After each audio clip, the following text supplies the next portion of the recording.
आजिर सुनादाम को नहीं बड़ खबर आसिला। आज भारतीय बजार में 24 कैरेट एवं 22 कैरेट सुनार दाम परिवर्तन होइछि।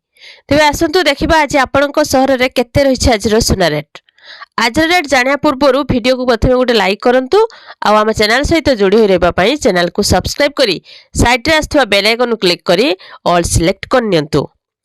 आज प्रथमे नुआ दिल्ली रे 24 कैरेट सुनार मूल्य 1,76,400 टंका थिबा बेले 22 कैरेट सुनार मूल्य 1,64,000 टंका पहुंची।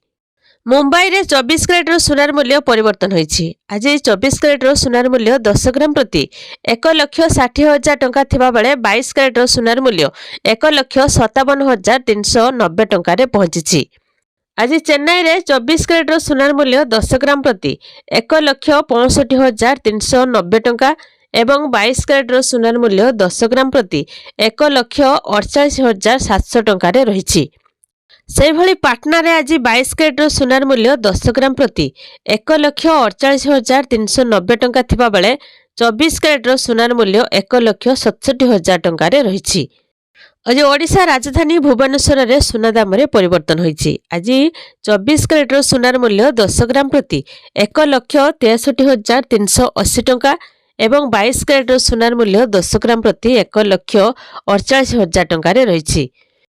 कटक रे 22 कैरेट सुनार मूल्य 10 ग्राम प्रति 1,49,960 टंका एवं 24 कैरेट सुनार मूल्य 1,67,000 टंका रही।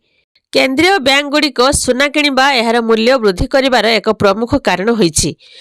निवेशक एवं विश्व केंद्रीय बैंक गुड़िक सुना को सेमानकर पसंदर रिजर्व मुद्रा भाव में पसंद करछंती, जहाँ सेमानकु अमेरिकार नीति निर्भरशीलता को रक्षा करिछि बोली वाल कहंती। तेबे केंद्रीय बैंक गुड़िक एबे भी पूर्व तुलना रे अधिक सुना किणुछंती। आकलन अनुसार 2025 मसीहा चाहिदार प्रकृतर कम होइथिला। तेबे सुनार अन्य क्रेता मानक मध्यरे चीन मध्य रहिछि, जहाँ सुनार सबुठारु बड़ क्रेता। देशर सुनार चाहिदा अलंकार किणुथिबा व्यक्ति विशेषक सहित निवेशक मानक ठारु मध्य आसुछि। मोटामोटी भावे कहबाकू गले क्रमागत भावरे सुना दर वृद्धि देखिबाकू मिलुछि। तेबे हु होई बढ़ी चलीछि सुना दाम। तेबे केतेबेले सुना दाम 5 रु 6 ह्रास पाउछि, पुणी केतेबेले सुना दाम वृद्धि पाउछि। तेबे देशर सुना दाम को नहीं एबे सबुआडे चर्चा।